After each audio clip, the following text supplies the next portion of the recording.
সম্মানিত হাজিরিন, কুরআনুল কারীমের সূরা ৩ এর ভিতরে আল্লাহ রাব্বুল আলামিন সূরা ৩ এর শেষ আয়াতে যেমন বলেছেন, আলাইসাল্লাহু বিআহকামিল হাকিমিন। আল্লাহ রাব্বুল আলামিন যেমন শ্রেষ্ঠ বিচারকদেরও শ্রেষ্ঠ বিচারক, এটা যেমন আল্লাহ রাব্বুল আলামিনের ঘোষণা।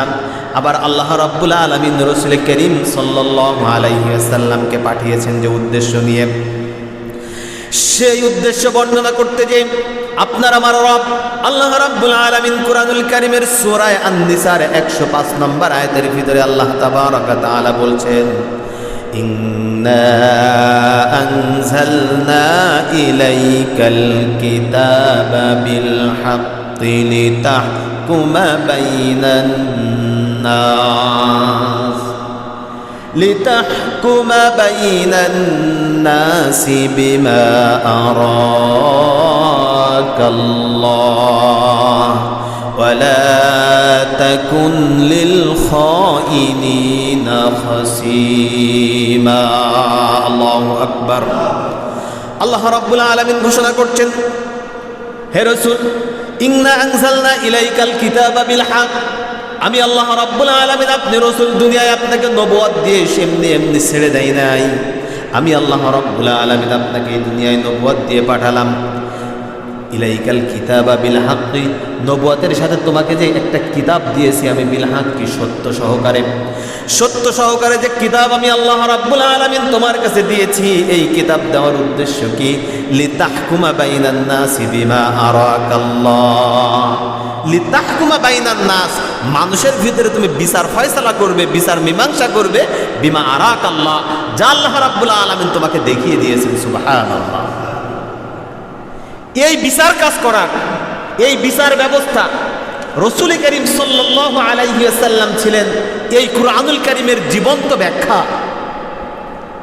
গত জুমায় আমরা বলেছিলাম যে আপনি যদি একটা ছেলেকে, ছোট্ট একটা ছেলেকে, তার ছোট্ট বয়স থেকে শুরু করে নিয়ে 40-42 বছরের যুবক বয়স পার হয়ে যাবে, এই যুবক বয়স পর্যন্ত ওই ছেলেটার হাতে একটা বই উঠিয়ে দিয়ে যদি তাকে আপনি বলতে থাকেন যে তুমি পড়ো যে সাইকেল কিভাবে চালাতে হয়, এই সাইকেল চালানোর নিয়ম যদি তাকে শুধুমাত্র পড়ানো হয়, সে নিয়ম পড়তেছে কি, সাইকেল চালানো শিখতে গেলে একটা সাইকেল নিতে হয়, সাইকেলের হ্যান্ডেল ধরতে হয়, এরপরে হ্যান্ডেল ধরার পরে প্যাডেলের উপরে পা দিয়ে সিটের উপরে উঠে এইভাবে প্যাডেল পা দিয়ে চাপ দিয়ে প্যাডেল ঘোরাতে হয়, তারপরে সাইকেল চলে।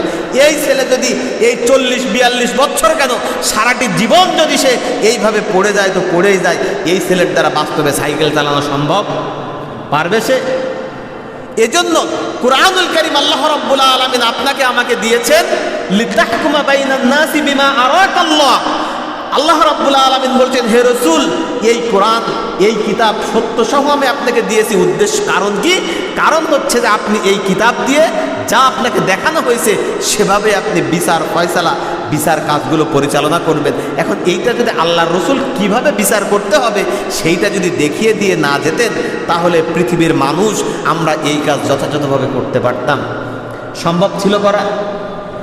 সম্মানিত হাজিরিন, এজন্যই আল্লাহ রাব্বুল আলামিন সূরা আহজাবের ভিতরে বলেছেন, লাকাদ কানা লাকুম ফি রাসূলিল্লাহি উসওয়াতুন হাসানাহ। দুনিয়ার মানুষেরা, এই দুনিয়ার বুকে তোমরা তোমাদের জীবন পরিচালনার জন্য, তুমি তোমার ব্যক্তি জীবন চালাবা, তুমি তোমার পারিবারিক জীবন চালাবা, তুমি তোমার সামাজিক জীবন চালাবা, তুমি তোমার রাজনৈতিক জীবন চালাবা, তুমি তোমার রাষ্ট্রীয় জীবন, সামগ্রিক জীবন তুমি চালাবা। এই সব কিছু পরিচালনা করতে যে বান্দারে, যখন তোমার কোনো আদর্শের প্রয়োজন হবে, যখন অন্যকে দেখানো কোনো নিয়ম কানুনের প্রয়োজন বান্দা তোমার হবে, এই নিয়ম কানুনের জন্য কারোর কাছে তোমার তাকানোর দরকার হবে না। আমি আল্লাহ রাব্বুল আলামিন রাসূল করিম সাল্লাল্লাহু আলাইহি ওয়াসাল্লামের জীবনের ভিতরে তোমার জন্য সর্বোত্তম আদর্শ আমি আল্লাহ দিয়ে রেখে দিয়েছি। সুবহানাল্লাহ। সেই আদর্শ, এই বিচার কাজ করতে যে আমার রাসূল বিশ্বনবী মুহাম্মদুর রাসূলুল্লাহ কিভাবে দেখালেন, আসুন আমরা লক্ষ্য করে দেখি।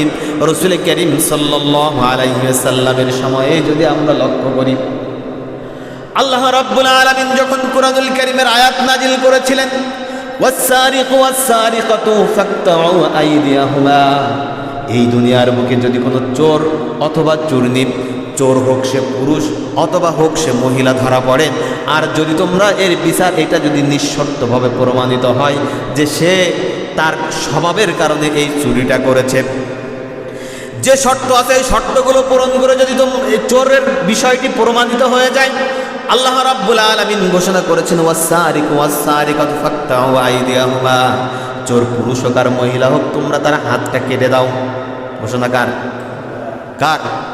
আল্লাহ রাব্বুল আলামিন বলেছেন চোর পুরুষ হোক আর মহিলা হোক, যদি যে শর্তগুলো আছে এইগুলো পূরণ করে এইটা প্রমাণিত হয় যে সে চুরি করেছে, তাহলে তোমরা তার হাত কি করো?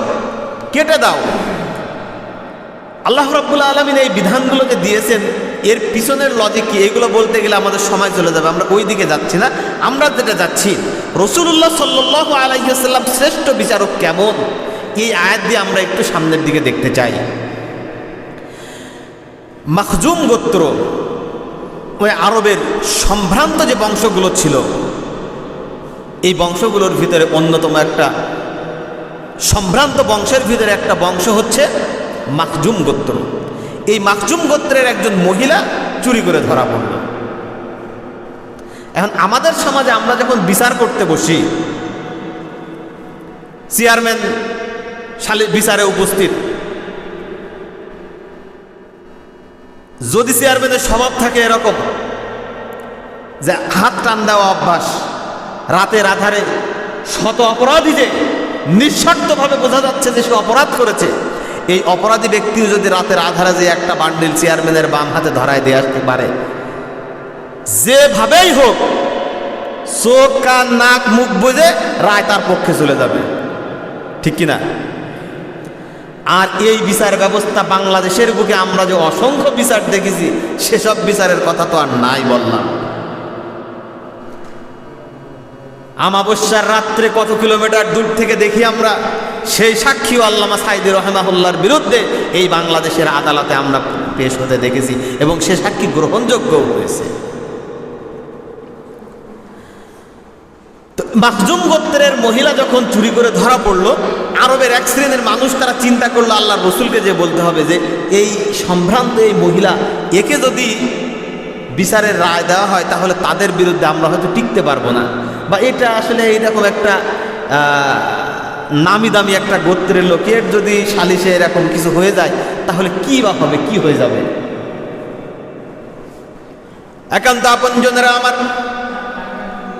সাহাবায়ে কেরাম রিদওয়ানুল্লাহি তাআলা আলাইহিম আজমাইনদের ভিতর থেকে কয়েকজন যে বিশ্বনবী মুহাম্মদুর রাসূলুল্লাহ সাল্লাল্লাহু আলাইহি ওয়াসাল্লামের কাছে যখন এই কথা উঠালেন, আল্লাহর রসুল সাল্লাল্লাহু আলাইহি ওয়াসাল্লাম বললেন, আমার সাহাবীরা শুনে রেখে দাও, বনি ইসরাইল নামক যে সম্প্রদায় ছিল, এই সম্প্রদায়েরও এই দুনিয়ায় ধ্বংসের যে কারণগুলো ছিল তার ভিতরে অন্যতম একটা বড় কারণ ছিল এই সমাজের সম্ভ্রান্ত যে লোকেরা ছিল, ধনী যে লোকেরা ছিল, নাম ডাকওয়ালা যে লোকেরা ছিল, এরা যখন কোনো অন্যায় অপকর্ম করে ফেলতো, এদের এই অন্যায়গুলোর তারা যথাযথভাবে বিচার করতো না।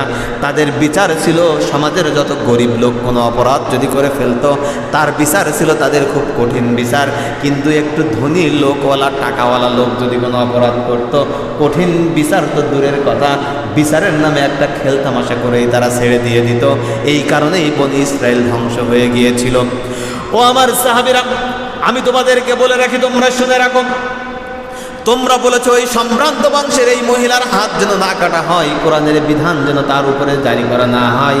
আমি রাসূল তোমাদেরকে বলছি, তোমরা শুনে রেখে দাও, এই সম্ভ্রান্ত মহিলার জায়গায় যদি ওই সম্ভ্রান্ত মহিলা না হয়ে আমি মুহাম্মদুর রাসূলুল্লাহ, আমার কন্যা ফাতেমাও যদি এখানে চুরি করে ধরা পড়তো, তাহলে আমি মুহাম্মদুর রাসূলুল্লাহ অবশ্যই নির্দ্বিধায় নিঃসংকোচে আমার মেয়ের হাতও আমি কেটে ফেলে দিতাম। এটাই ছিল আমার বিশ্বনবী, ইনিই ছিলেন বিশ্বনবী রহমাতুল লিল আলামিন, যিনি সমগ্র পৃথিবীর জন্য রহমত, যিনি সেই রহমতের আধার বিশ্বনবী মুহাম্মদুর রাসূলুল্লাহ বলছে, আমার নিজের কন্যা সন্তানকেও যদি এই জায়গায় চুরির এই অপরাধে ধরা পড়তো, আমি মুহাম্মদুর রাসূলুল্লাহ তার হাত কেটে দিতে সামান্যতম দ্বিধা করতাম না। আর আজকে আমরা দাবি করি সেই নবীর উম্মত আমি, আশিকে রাসূল আমি, আমার চাইতে নবীর ভালোবাসা কারোর প্রতি নাই। আমি যখন বিচার ফয়সালায় বসি, মীমাংসা করতে বসি, এক সোফা নীতি ছাড়া, একদিকে টানার নীতি ছাড়া কোনো অবস্থায় স্বাভাবিক যে নীতি, কোরআনের যে নীতি, সাম্যের যে নীতি, এই নীতি আমি দেখতে পারি না। আমার কাজ হলো পকেটে টাকা পড়েছে, সে আমার দলের লোক, আমার পক্ষের লোক, বিচার তার দিকে টানো, ন্যায় হোক আর অন্যায় হোক সব দেখা দেখি পড়ে। ঠিক কিনা? ঠিক না? এটাই হলো আমাদের কাজ। আপনি দাবি করছেন আপনি আশিকে রাসূল, আপনি দাবি করছেন আপনি উম্মতে মুহাম্মাদি, আপনি দাবি করছেন আপনার চাইতে আল্লাহর রাসূলকে কেউ ভালোবাসে না, আপনি সবচাইতে বেশি ভালোবাসেন। অথচ যখন বিচার ফয়সালার বিষয় এসে দাঁড়ায়, আপনার স্বার্থের বিষয় যখন এসে দাঁড়ায়, আপনার স্বার্থে আপনার দিকে যদি মত না যায়, আপনি কোনো অবস্থাতে রাসূলের অনুসারী, রাসূলের সুন্নাহকে অন্তরের সাথে ধারণ করেন না। এইটা যদি হয় তাহলে আল্লাহর রাসূলের যে কথা, লাকাদ কানা লাকুম ফি রাসূলিল্লাহি উসওয়াতুন হাসানা, তোমাদের জন্য আল্লাহর রাসূলের জীবনে সর্বোত্তম আদর্শ, আপনি কি আল্লাহর রাসূলের জীবন থেকে আদর্শ নিলেন? নিতে পারলেন? আল্লাহ রাব্বুল আলামিন যে বললেন যদি আমাকে ভালোবাসতে চাও রাসূলের আনুগত্য করো, রাসূল যে কাজগুলো যেভাবে করে গেছেন সেভাবে করো, এই কাজগুলো করা হলো? একান্ত আপনজনেরা আমার, আমরা একটা ইতিহাস জানি। একজন ইহুদি এবং একজন মুসলমান, নতুন মুসলমান হয়েছেন তিনি, কিন্তু তার ঈমান তখনও পর্যন্ত ওইভাবে পরিপূর্ণ পাকেনি। আমরা যেটা আমাদের আঞ্চলিক ভাষায় বুঝে থাকি, পাকা বলতে কি মানে দৃঢ় হয়নি। ও শত বাধা বিপত্তি যায় আসুক না কেন, ও যে ঈমানের উপরে টিকে থাকবে এরকম টেন্ডেন্সি, চিন্তা চেতনা ওর তখনও আসেনি। এখন একজন ইহুদি এবং এই মুসলমান দুইজনের ভিতরে একটা বিষয় নিয়ে দ্বন্দ্ব বেঁধেছে। দ্বন্দ্ব বাঁধলে রাসূল করিম সাল্লাল্লাহু আলাইহি ওয়াসাল্লামের কাছে এই মুসলমান যখন বলেছেন, দুইজনের মানে দ্বন্দ্ব চলছে তো চলছেই, মুসলমান বলছে ঠিক আছে আমরা তোমার সাথে আমার এই বিষয় নিয়ে সমাধান যেহেতু হচ্ছে না, চলো আমরা এই বিচারের জন্য আল্লাহর রাসূলের কাছে, রাসূলুল্লাহর কাছে যাব। এখন ইহুদি যে ও জানে আমি ইহুদি হই আর যাই হই, এমন একজন ব্যক্তির কথা মুসলমান বলেছেন। এই ব্যক্তি বলেছেন যে আল্লাহর রাসূলের কাছে যদি যাই, উনি তো সত্যিকার অর্থে আল্লাহর রাসূল, আমরা হয়তো মানি না এই কারণে তিনি আমাদের মধ্যে আসেন নাই, বনি ইসরায়েলদের মধ্যে আসেনি বলে মানি না, কিন্তু উনি যে আল্লাহর রাসূল এই বিশ্বাস তার আছে, এটা সে জানে। এখন ও চিন্তা করেছে যে মুহাম্মদ সাল্লাল্লাহু আলাইহি ওয়াসাল্লামের কাছে যদি এই বিচার যায়, আমি ন্যায় বিচারই পাবো এবং বিষয়টা আমার জিনিস, আমার পক্ষে আসবে। এই জন্য ইহুদি নির্দ্বিধায় নিঃসংকোচে বলেছে চলো ঠিক আছে মুহাম্মদ সাল্লাল্লাহু আলাইহি ওয়াসাল্লামের কাছে। সম্মানিত হাজিরিন, সম্মানিত একান্ত আপনজনেরা আমার, ন্যায় বিচারের মূর্ত প্রতীক দলীয় দৃষ্টিকোণ থেকে না দেখে সুষ্ঠু স্বাভাবিক বিচারের মূর্ত প্রতীক রাসূল করিম সাল্লাল্লাহু আলাইহি ওয়াসাল্লামের কাছে ওই ইহুদি এবং মুসলমান দুইজন যখন বিচার নিয়ে চলে গেল, রাসূল করিম সাল্লাল্লাহু আলাইহি ওয়াসাল্লাম দুইজনের কাছ থেকে তাদের সবগুলো কথা শুনলেন। দুইজনের পক্ষে বিপক্ষে যুক্তিতর্ক যা শোনার সব কিছু শুনলেন।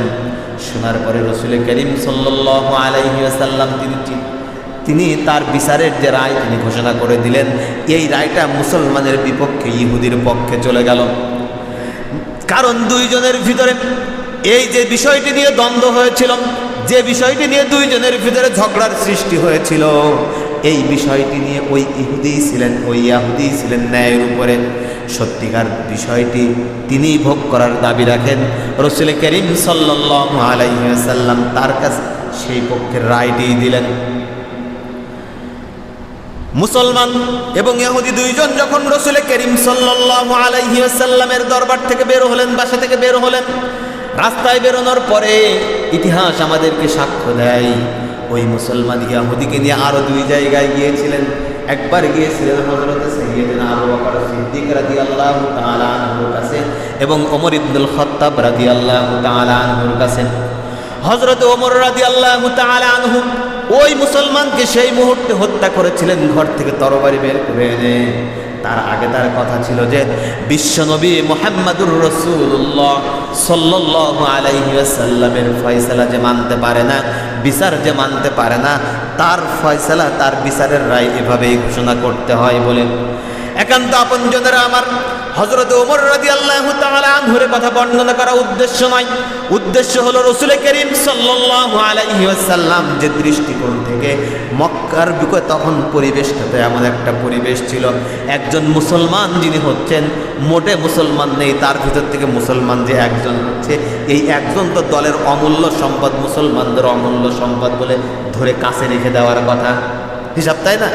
মোটে মুসলমান নেই তখন, হাতে গোনা যে দুই একজন করে করে মুসলমান হচ্ছে, এই দুই একজনের কোনোভাবে রাগ না করায় এদের কিভাবে আরো কাছে রাখা যায় এই চেষ্টাই করার কথা না?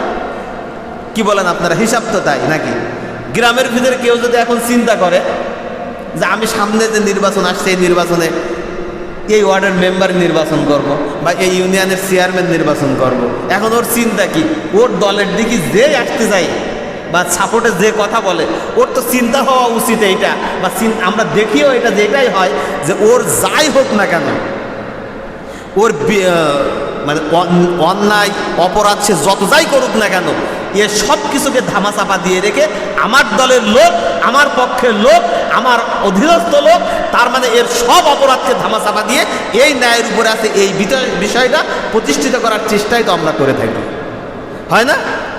কিন্তু রাসূল করিম সাল্লাল্লাহু আলাইহি ওয়াসাল্লাম ওই মুহূর্তেও ন্যায় যে কাজটি হবে, ন্যায় যে রায়টি হবে, এই ন্যায়ের পক্ষে রায় দিতে যে ওই মুসলমানের পক্ষে রায় না দিয়ে নিজের কাছে ধরে রাখার চিন্তা না করে কিয়ামত পর্যন্ত সমগ্র মানুষের কাছে ইতিহাস করে শ্রেষ্ঠ সমুজ্জ্বল একটা গৌরব উজ্জ্বল ইতিহাস মুসলমানদের জন্য রেখে গেলেন, যে অন্যায়ভাবে মুসলমানের পক্ষে নয়, বরঞ্চ ন্যায়ভাবে হলেও আমার দলের পক্ষে না হোক, আমার অনুসারের পক্ষে না হোক, একজন ইহুদের পক্ষে যাক, কিন্তু সে রায় হয়েছে ন্যায়সঙ্গত রায়, ন্যায়ের পক্ষে রায়, মুসলমানদের পক্ষে না দিয়ে ইহুদির পক্ষে রায় দিয়ে বিশ্ব মানবতার কাছে দৃষ্টান্ত রেখে দিয়েছেন তিনি হলেন আপনার আমার নবী, বিশ্ব নবী মুহাম্মাদুর রাসূলুল্লাহ সাল্লাল্লাহু আলাইহি ওয়াসাল্লাম। তাহলে সম্মানিত হাজিরিন, আপনাকে আমাকে যদি সত্যিকার অর্থেই এই কথা মেনে নিতে হয় যে রাসূল করিম সাল্লাল্লাহু আলাইহি ওয়াসাল্লাম বলেন সর্বোত্তম আদর্শ, তাহলে সর্বোত্তম আদর্শ মানতে গেলে আপনি আমি যখন কোনো বিচারের জায়গায় বসবো, বিচারকের জায়গায় বসবো, হোক সে আমি আমার নিজের ব্যক্তিকে নিয়ে, হোক আমি আমার পরিবারকে নিয়ে, হোক আমার বাড়ির ভিতরে, হোক আমার পরিবারে, হোক আমার সমাজে, হোক আমার রাষ্ট্রে, আদালতে, যেখানেই যায় না কেন, বিচারের মুখোমুখি যখন কাউকে করবেন, বিচারের জায়গায় যখন দাঁড়াতে হবে, ন্যায় বিচারের অনুসারী, ন্যায় বিচারের পক্ষে যদি আমি থাকতে না পারি, রাসূলের উম্মতের অনুযায়ী কাজ আমি করতে পারলাম না। যদি সত্যিকার অর্থে উম্মতে মুহাম্মাদি হয়ে রাসূলের আশিকিন হয়ে আপনার বিচার করতে হয়, সে বিচারটি হতে হবে আমার পক্ষে যাক, আমার অনুসারীর পক্ষে যাক, আমার দলের লোকের পক্ষে যাক, আমার দলীয় লোকের পক্ষে যাক, যেখানেই যাক না কেন, বিচার হতে হবে কি বিচার? বিচার হতে হবে কি বিচার? ন্যায় বিচার।